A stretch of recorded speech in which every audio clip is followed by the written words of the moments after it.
Yan, so good evening mga ka-part-time. Welcome sa ating channel.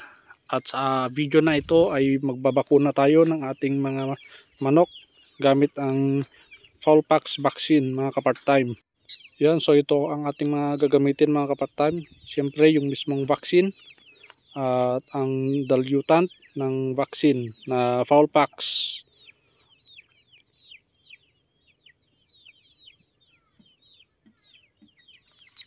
At ito naman mga ka-part-time ay ang needle na ating gagamitin na pangtutusok sa ating mga manok.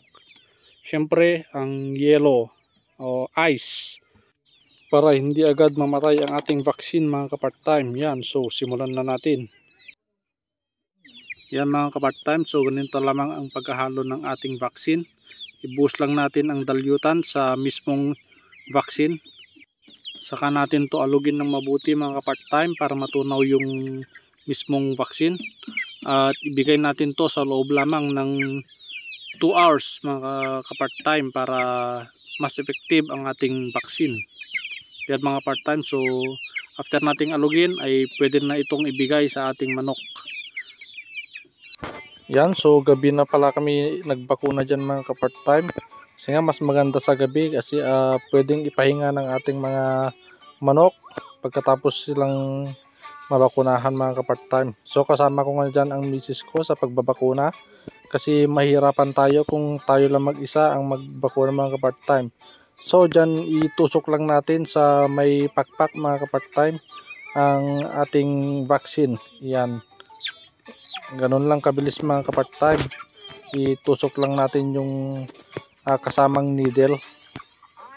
Sa mga hindi pa nga pala nakakaalam mga ka-part-time, ang Foulpox ay isang uri ng virus na tumatama sa ating mga manok.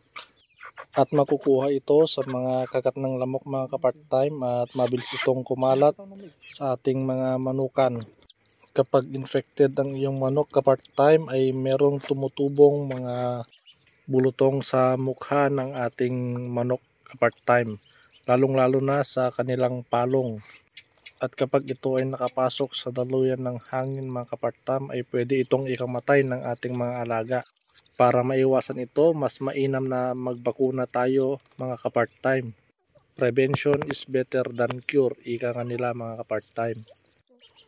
At after nga nating magbakuna mga ka-part-time ay i-dispose natin ng maayos ang sobrang vaccine na hindi natin nagamit.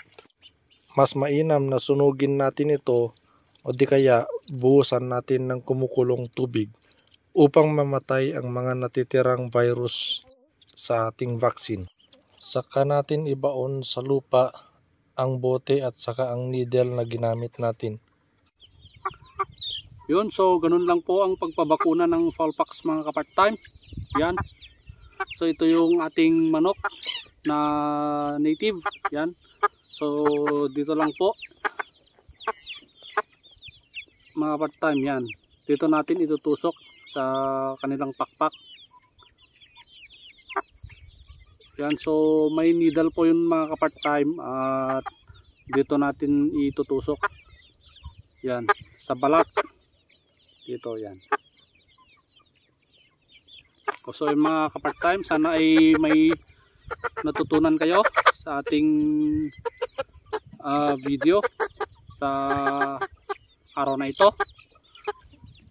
Yun mga ka-part-time, kung nagustuhan mo itong ating video ay sana ay i-subscribe mo na itong ating channel at i-click mo na rin yung notification bell para lagi kang updated sa ating video. Yan mga ka-part-time, so hanggang dito na lang muna ang ating video at tayo ay magpapakain na ng ating mga alagang manok. Yan. Thank you at God bless.